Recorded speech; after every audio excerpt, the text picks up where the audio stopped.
Hi, welcome to our channel where we share the most intriguing stories. When I took my family to camp on the land my uncle left me, I thought I was returning to peace. Instead, I stepped into a silent war where fake maps, forged letters, and buried secrets turned a quiet forest into a battleground. And the HOA president? She made one fatal mistake. She picked the wrong man.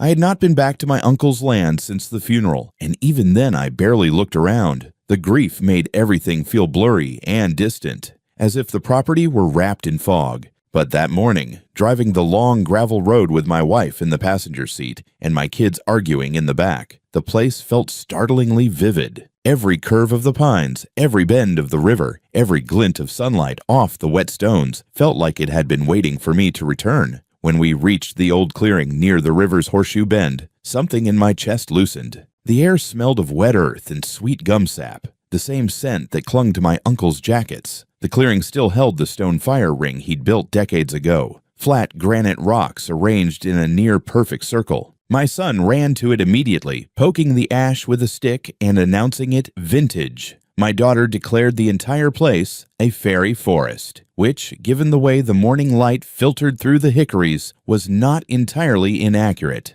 My wife laughed, already unpacking the cooler, her hair pulled back with that faded bandana she only wore on camping trips. For the first hour, everything felt easy. The kids fished in the shallows, shrieking every time a minnow flashed near their toes. My wife sorted through our mess of camping gear while I walked the perimeter of the clearing, reacquainting myself with the place I'd inherited. 1,000 acres of wild land, bordered by the river on one side and steep forest ridges on the other. My uncle had kept it untouched, refusing to carve it up or sell it off. He left it to me with a single line in his will: keep the land honest. I intended to do exactly that. I was kneeling near a fallen pine, checking where a game trail cut through the brush, when I heard the rumble of an engine, an entitled "too clean" engine, the kind that idles loudly to remind you it cost more than it should have. I straightened up, brushing needles from my jeans. A white SUV rolled toward us across the uneven ground, its tires crunching twigs and gravel as if the driver had zero respect for suspension systems or common sense. A gold and blue logo gleamed on the door. Riverbend Falls Estates Homeowners Association. My first thought was, they must be lost. My second was, no one speeds like that when they're lost. The SUV stopped with a self-important hiss of brakes. The driver doors swung open, and out stepped a woman in a crisp blouse, hiking boots too clean to have met dirt before today, and sunglasses that probably cost more than my truck's last repair. She didn't smile. She didn't even blink in our direction, as though eye contact were beneath her pay grade. Behind her climbed out a man I can only describe as a hobby cop. Khaki shirt, phony badge, utility belt with nothing in it, and the kind of posture that screamed, "I rehearse arrests in my bathroom mirror." "Excuse me," the woman said, in a tone that suggested she meant the opposite. "This area is private property belonging to Riverbend Falls Estates. Camping is not permitted. Open flames are strictly prohibited. You'll need to vacate immediately." I wiped my hands on my pants and walked toward her, forcing a polite smile. "Afternoon. Actually, this is my land. I inherited all of this last year. We're just here for the weekend." That was the moment her expression cracked. Not much, just a twitch, like someone briefly unplugged the power from her sense of superiority. "I'm Karen Joel," she said, lifting her chin, "president of Riverbend Falls HOA. According to our boundaries, this riverside area is part of the community's protected green space." "Protected from whom?" I asked. "Migrating campers." She didn't appreciate that. "Show me proof you own this area." "Gladly." I went to my pack, pulled out the envelope I'd brought partly out of nostalgia and partly because I know my uncle's history with unpredictable neighbors. Inside were the notarized inheritance documents, a printed cadastral map with GPS coordinates, and the official transfer papers from the county registrar. I handed them to her. She didn't take them. She snatched them the way a toddler grabs someone else's toy. While she scanned the papers, her security officer puffed up his chest and stared at me with the intensity of a man who badly wanted someone to commit a misdemeanor. The moment Karen finished reading, her mouth tightened into a single white line. "These could easily be forged." "Sure," I said mildly, because forging multiple county-sealed documents is a fun weekend hobby of mine. "I'm calling the police," she announced, stepping back as if she expected me to lunge at her. Officer Whitfield will know what to do. I shrugged. Call whoever you need. My wife came up beside me. Is everything okay? Oh, just a jurisdictional delusion, I said quietly. She snorted, which made Karen glare at her like she'd thrown a rock. It took about 10 minutes for the patrol cruiser to snake down the gravel road toward us. Officer Reed stepped out. I recognized him from a wildfire management project I'd worked on years ago. A good man, calm, straightforward. Karen practically sprinted toward him. Officer, thank goodness, she said breathlessly. This man is illegally occupying HOA land, lighting fires without a permit, endangering residents. Reed held up a hand. Ma'am, slow down. What land? This riverfront. She gestured broadly, as though she personally owned the water. He's trespassing and presenting falsified documents. Reed looked at me. Nolan, everything all right? Fine, I said, handing him the paperwork. He studied it, then pulled up the parcel map on his dashboard computer, keyed in the coordinates, and nodded slowly. These documents check out. This entire riverside area, along with the surrounding forest, belongs to Mr. Savage. Has for less than a year. Karen blinked rapidly, like a robot trying to reboot. That's impossible. Our community map shows. Your community map, Reed said gently, is not the county's map. The hobby cop took a step back, suddenly fascinated by his shoes. Reed returned my documents.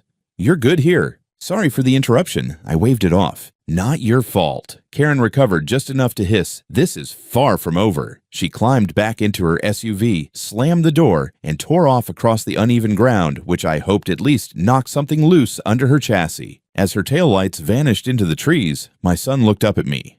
"Dad, who is that lady?" "Someone who thinks rules are a personal accessory," I said. "Don't worry about her." But even as I said it, a tightness settled across my shoulders. People like Karen rarely meant what they said, except when they said, "This isn't over," then they always meant it. A week after our camping trip, I returned to the property alone. No tents this time, no fishing rods or marshmallows, just a clipboard, a GPS unit, and my old Nikon. The weather had turned grayer, colder, and I had a gut feeling I couldn't shake, like something was off, some part of the air no longer mine. Maybe it was Karen's final words ringing in my head. Maybe it was instinct. Either way, I wasn't coming to relax. The road was exactly as we left it, until it wasn't. About 50 yards from the old access path that cuts through the south end of the property, I noticed something strange. Gravel, not mud, not pine needles. Clean, fresh, white gravel, laid like a trail across the forest floor. My tires crunched over it as I slowed, pulling the truck to a stop. And then I saw it. A gate.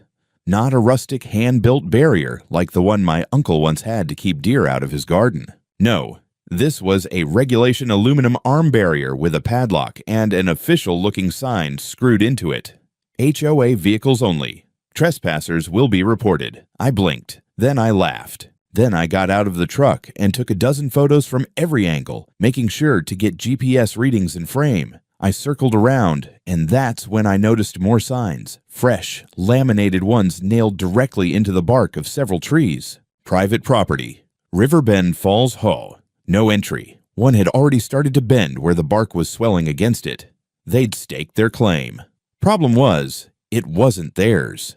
I kept walking down toward the riverbend, heart pounding harder with every step. As I got closer to the old campsite, a pit formed in my stomach. The stone fire ring, my uncle's, the one we'd used the weekend before, was gone. Not dismantled. Gone. The stones had been hauled away, the earth disturbed, and in the center was a half-assed attempt to cover it all with dirt and pine needles. But someone had also left behind the corner of a contractor's trash bag, half buried under debris. They tried to erase it. I took more photos, dropped to one knee, brushed the soil aside until the black plastic glinted clearly in the lens. The petty, calculated malice of it boiled my blood, not just erasing a campsite, but trying to turn history into trash, trying to send a message. Not yours. Problem was, again, it was mine. By the time I got back to the truck, my jaw was tight enough to crack teeth. I called the sheriff's department and asked to file a report for illegal structures and signage placed on private property. The dispatcher connected me with Deputy Wallace, who promised to meet me on site in an hour. While I waited, I sent the photos and GPS data to my attorney. Well, my new attorney, a real estate specialist I'd retained 3 days after the incident with Karen. He was already sniffing around the HOA's filings and history. So far, he hadn't liked what he'd found. Wallace arrived in a patrol SUV, a younger guy with that polite but tired look that said he'd seen too much suburban drama for one lifetime. "You weren't kidding," he said, looking over the gate. "Nope," I said. "Want to see the signs they nailed into living trees?" He winced. "Please tell me it's not more of those laminated HOA plaques." "Oh, it is," I said. "They've got branding and everything." We walked the perimeter together, and I showed him the tampered fire pit. He took it all seriously, photographed everything with his department-issued tablet, and recorded coordinates. I gave him copies of the ownership documents and parcel map. He looked them over carefully, nodded, and radioed in the incident. "Do you know who put these up?" he asked. "I have a strong suspicion. A woman named Karen Joel, president of Riverbend Falls HOA. She was here last week, claimed this area was part of their green space, called the cops on me." Wallace raised an eyebrow. "Did she now?"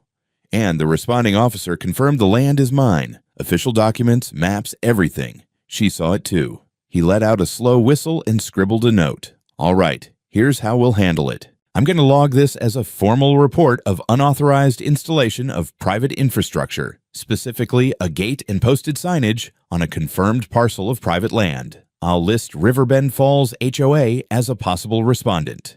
They'll be contacted and asked to explain who authorized this. You're well within your rights to remove the signs and the gate, but I'd suggest waiting until we notify them officially. Less drama, more leverage." "Fine by me," I said. Wallace looked around one last time and then gestured toward the gravel. "This is new, delivered in the last few days for sure. Whoever did this wanted vehicles coming in, possibly construction. You expecting anyone?"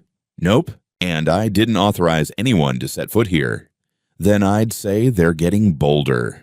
After he left, I stood alone beside the gate, staring through the bars at my own trees, my own land. I didn't need to be told this wasn't just about Karen being petty anymore. This was strategy. Someone was escalating, and they'd made a mistake. They thought I was just a guy with a tent. What they didn't know, what Karen never asked, is that I used to work with the Forest Service as a surveyor, that I know how to document damage, verify coordinates, and file federal land encroachment complaints that get bumped up the chain real fast. So I went back to the truck, pulled out my camera again, and got to work like I was filing a federal damn report, because by the end of this, I might be. A few days after the incident with the gate, my lawyer, Brian Cortez, called me just after lunch with that particular clipped tone he used when someone in a meeting had just said something profoundly stupid. "They're trying to claim the river," he said. I nearly choked on my coffee.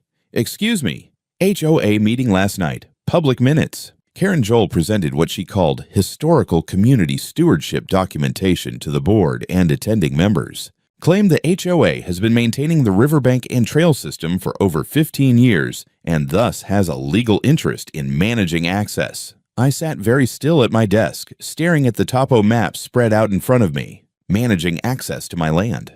Essentially, yes, she's using it as a foundation to pursue a prescriptive easement, or more likely, a conservation servitude. She floated the idea that the HOA might request the county recognize their right-of-use status and begin formal annexation of the river frontage. She's trying to steal it legally. Using paperwork instead of padlocks, yeah. That night, I barely slept. My mind kept circling the phrase, managing access. There was nothing accidental about any of this. Karen hadn't just taken offense to our little camping trip. She was executing a plan and had probably been doing so long before I ever set foot back on the land. By morning, I had a strategy of my own. I drove into town and requested the last 15 years of public land use data from the county clerk's office. It took half the day and a good-natured bribe of 3 Starbucks gift cards to get what I needed. What I found was both infuriating and vindicating. Not a single permit, easement, or service request had ever been filed by Riverbend Falls HOA for my parcel or the adjacent Riverbend. Not one. The county had no records of trail maintenance, utilities, or conservation activity under their name in that region. What they did have were survey maps, some of which I had helped update back in the day, that clearly showed the boundaries of my uncle's property, fences, outbuildings, and even an old trail gate that had collapsed a decade ago. My uncle had definitively claimed and maintained that land, and the satellite images backed it up. I scanned every relevant document and sent it to Brian. Then I paid a visit to my friend Sylvia, who ran one of the more reputable title companies in the state. She was already familiar with the mess, having heard about the HOA lady through local gossip. I asked her to prepare a formal rebuttal, a notarized ownership affidavit, and a review of title showing undisturbed possession and private use for the past 15 years. Sylvia chuckled as she handed me a thick stack of papers. "You're not just hitting back, you're setting up a kill shot." "Let's hope I don't have to pull the trigger," I said. But I want it chambered. Brian sent an official cease and desist to Riverbend Falls HOA, accompanied by the affidavit and the satellite imagery. The language was deliberately sharp. Phrases like malicious misrepresentation, attempted encroachment, and intent to defraud via servitude manipulation were sprinkled liberally throughout. I didn't stop there. I filed a complaint with the county commission flagging the HOA for false claims and unauthorized activity in sensitive land zones. My submission included GPS data, photos of the destroyed fire ring, the illegal signage, the fake gate, and statements from the sheriff's report. I also included a copy of Karen's little community letter from the HOA website, the one where she called me an aggressive newcomer interfering with shared resources. Yeah, that one really helped my case. 3 days later, my phone buzzed again. "You're gonna love this," Brian said. "Karen just filed a formal petition for easement with the commission. She's claiming the riverfront constitutes a shared access corridor historically maintained by the HOA, and get this, she attached a homemade map showing her version of the green space. It includes about 200 feet of your river frontage and listed as Phase 3 HOA recreational buffer." I nearly crushed the phone in my hand. Phase 3? Yep, apparently this HOA thinks expansion works like an empire. I exhaled through my teeth.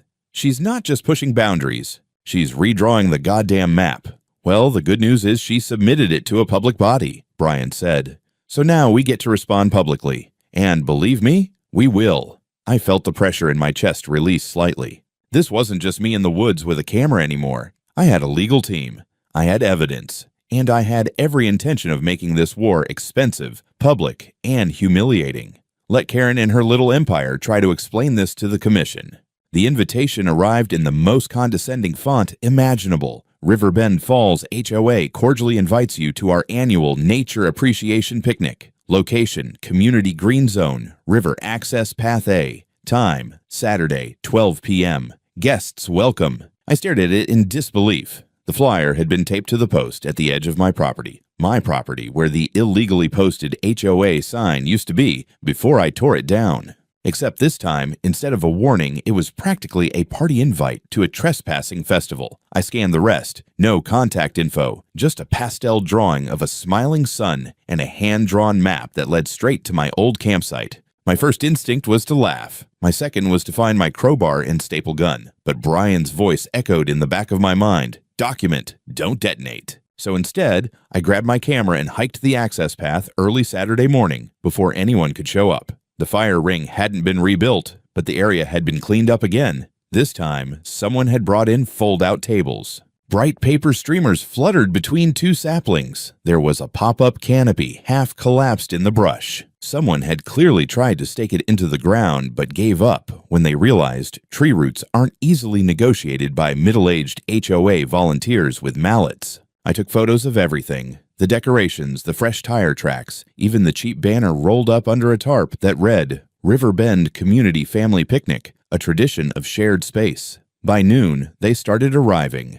First, it was a few Subarus and Hondas bumping cautiously down the gravel road. Then a silver Lexus, probably Karen's, gliding over roots like it was made for destroying ecosystems. Within 30 minutes, at least 20 people were milling around the riverbend. Kids were already flinging pebbles into the water. Someone was setting up a Bluetooth speaker. Coolers popped open, blankets unrolled. A couple began assembling a propane grill like they were on the back patio at a country club. No one looked like they thought they were doing anything wrong. I kept my distance at first, standing just off the path near the rise. I wanted to see if anyone even noticed where they were. They didn't. Not one person asked whose land this was. Not one person hesitated to stake claim with their folding chairs and lemonade jugs. Then Karen arrived. Big sunglasses, wide-brimmed sun hat. The kind of faux, outdoorsy smile you see in real estate brochures next to the words elevated lifestyle. She walked around like a hostess at a brunch event,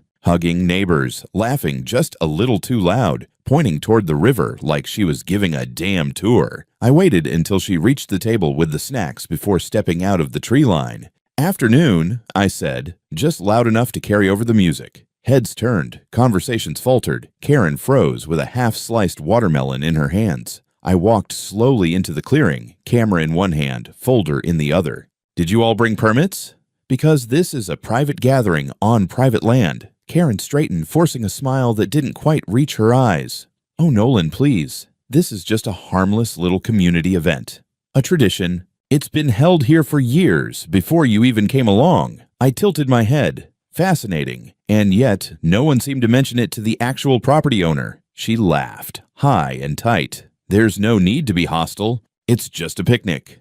"No, Karen," I said, stepping closer. "This is a strategic attempt to fabricate public use of private land. You're trying to create evidence of community access so you can push your servitude petition. This isn't a picnic. It's a goddamn exhibit for court." That made her flinch. A few people started to pack up, slowly, watching us. The tension was thick enough to slice. Karen tried to regain control. "People have every right to enjoy the river," she said, lifting her chin. "They do," I replied, "but not from here. This stretch is privately owned. The HOA has no legal access. You're all trespassing. And you're being filmed doing it." I tapped the GoPro on my chest. Her eyes narrowed. She stepped forward, lowering her voice. "You really want to make enemies in this community?" "Lady," I said, "you declared war the second you nailed a sign into my trees." She opened her mouth to reply, but I cut her off. "And by the way, I've already filed notice with the county. Any public events staged here without consent are not only invalid as evidence, they're violations." Then I turned to the crowd. "I'm not asking anyone to leave. I'm telling you, if you stay, you'll be part of an active trespassing report. Name, license plate, everything." That did it. They started packing faster. Karen fumed, mouth tight, but she knew the performance had failed. The cameras ruined the play. Without photos of smiling kids and shared watermelon slices, the picnic wouldn't be the proof of public use she wanted. I stood there until the last car crawled back up the trail. The canopy was left half collapsed. Someone forgot a tub of potato salad. Karen was the last to leave, her car kicking dust into the trees, but not before she rolled down the window and said, "This won't end well for you." I smiled, leaned down to her level. "Wrong again, Karen. It's already ending badly for you." The fake letter showed up on a Wednesday, tucked into my mailbox like it belonged there. No envelope, just folded in half and stamped with a seal that looked real. Too real. From Chatham County Land Use Commission, RE, Notice of Encroachment Dispute, Parcel 38 BER. The formatting was just right. Letterhead, bolded citations of code numbers, even a signature at the bottom that read, Deputy Director M.T. Cleaves. I'd never heard of him, but it sounded plausible, and that's what made it dangerous. According to the letter, my land had been marked as part of a pending use conflict based on unresolved access ambiguity related to previous community development initiatives. The language was bureaucratic poison, vague enough to scare most people, but pointed enough to feel threatening. It was a bluff, but a sophisticated one. I held the page in both hands and stared at it. My mind went cold, calculating. Karen was escalating. This wasn't flyers or garbage signs anymore. This was manufactured authority, weaponized paperwork, and it was damn near good enough to fool someone without a background in land policy. But unfortunately for her, I had that background. Before doing anything else, I scanned the letter and emailed it to Brian and to the actual Chatham County Land Use Commission. I also CC'd the State Attorney General's office just for flavor. Then I made a cup of coffee, opened the HOA Facebook page, and, surprise, surprise, found that the letter had already been posted in their private group. A helpful neighbor had screenshotted it and written, "Looks like the county is finally recognizing the conflict.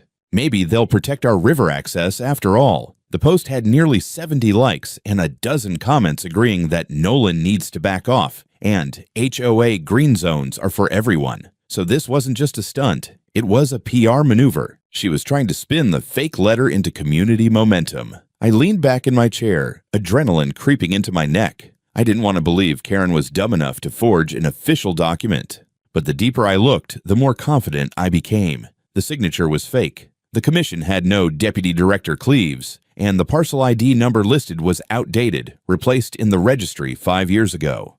By the time Brian called back, I was already composing a police report. "This is felony territory," he said immediately. "Forgery of government documents. Fraudulent representation of official communication. This is not some HOA squabble. This is criminal."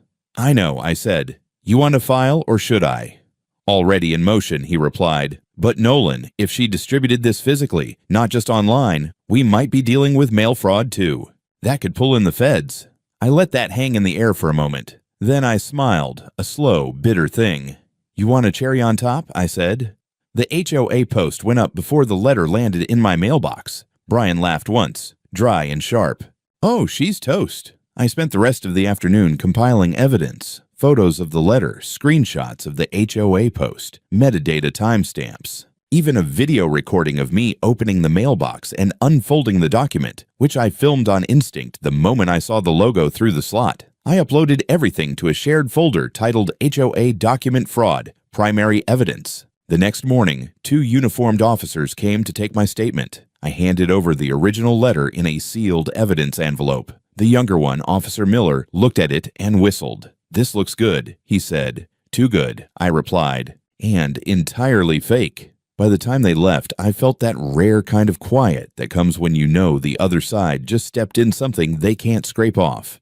Karen hadn't just bent the law this time. She'd broken it with a smile. I heard later from a contact at the county that the commission was furious. Apparently, someone had tried to call their office pretending to be an assistant to confirm the status of the encroachment case. The caller left no name, no callback number, but it was enough to trigger an internal security memo. Brian pushed for a formal investigation, and within 48 hours, a detective had been assigned to the case. They wanted interviews, access to HOA records, even a search of the admin's email history. Karen, whether she knew it or not, had opened the front door to a full-blown fraud probe. The best part? She didn't even know it yet. She was too busy collecting digital backpats in her little echo chamber, too proud of her masterstroke to realize she'd stepped off the curb and straight into traffic. I didn't celebrate. I documented, because this wasn't the end of her tricks. Not yet. People like Karen don't panic until the knock comes at their door.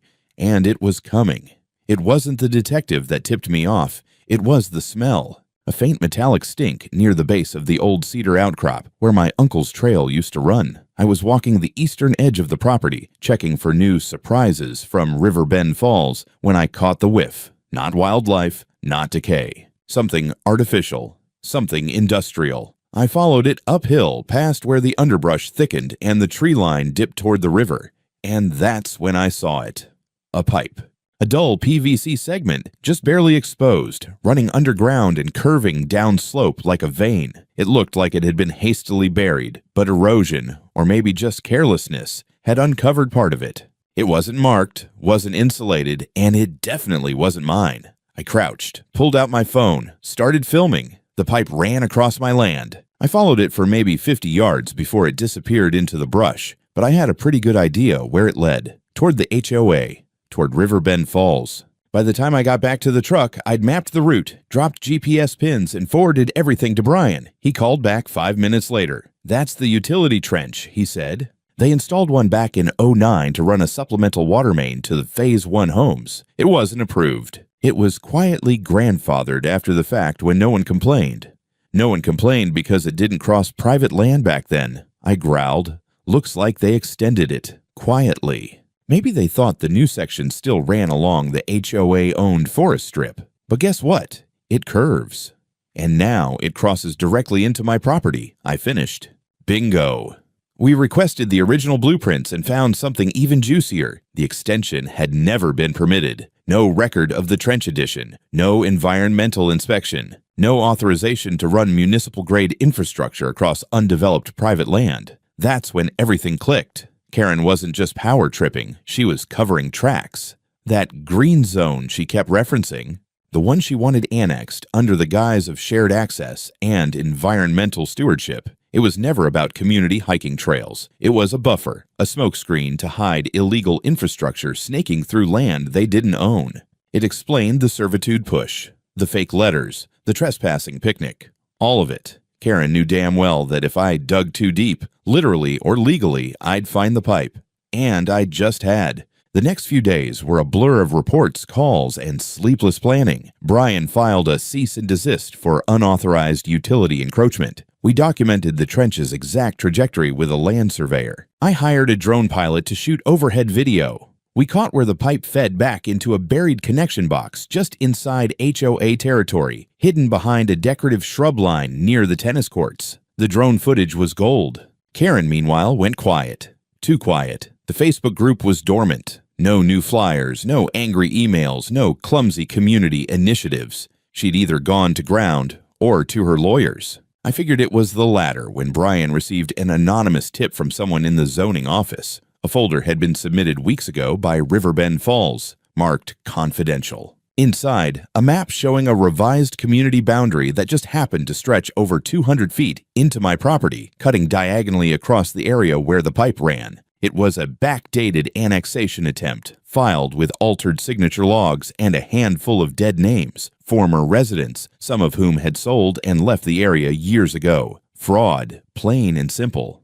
But here's the kicker. They'd done it before. Brian dug into the archives and found a similar maneuver in 2015. Back then, Karen had tried to absorb 2 vacant parcels that bordered HOA property by faking resident petitions and claiming unified community interest. One of those owners was an elderly woman with dementia. Another didn't speak English and signed paperwork he didn't understand. It hadn't gone to court because the neighbors never realized what happened. But this time, she'd picked the wrong damn landowner. We prepped the filings for court: civil suit for property interference, environmental negligence, utility trespass, fraudulent documents, and defamation. Oh, and for good measure, we added a separate personal claim against Karen Joel for deliberate misconduct and abuse of office. I stood at the edge of my land that evening, just past where the cedar trees cast long shadows on the riverbank, and imagined the headlines. HOA president faces fraud. Probe after unauthorized infrastructure that found on private land.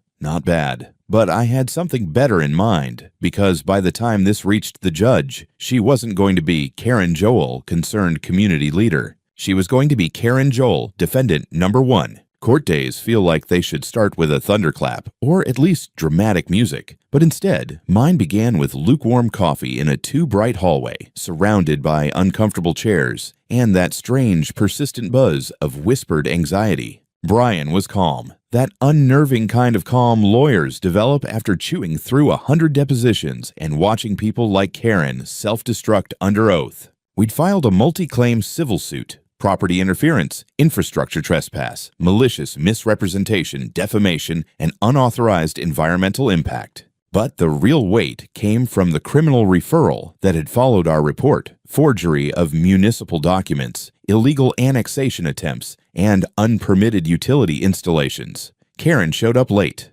hair tightly pulled back, flanked by 2 lawyers in expensive suits who looked like they'd been briefed by a desperate PR team. She wouldn't look at me, which was fine. I didn't need her eyes. I had her pipe, her flyers, her fake maps, and her damn picnic flyers. The opening hearing wasn't long. The judge, a sharp woman in her early 60s with the patience of a coiled snake, immediately recognized the stakes. She acknowledged the criminal investigation was ongoing and scheduled an expedited civil process, citing the potential for long-term property damage and misuse of public trust. Then came the motion hearing a week later. That's when it really unraveled. We submitted the drone footage of the trench and buried pipe. The county's engineering department confirmed it hadn't been filed for inspection. The signature log Karen had submitted with the annexation attempt? Forensic analysis showed at least 6 signatures were forged, including a man who died in 2019. When confronted, Karen's legal team tried the plausible deniability route: community confusion, volunteer-led oversight, and historical boundary misunderstandings. The judge shut it down hard.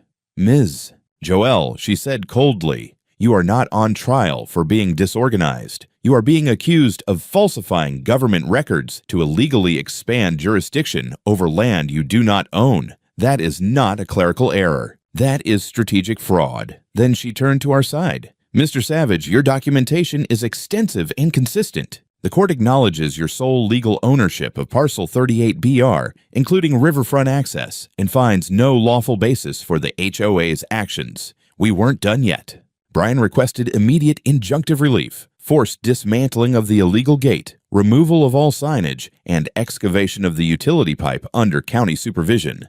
The judge agreed. Then came the money.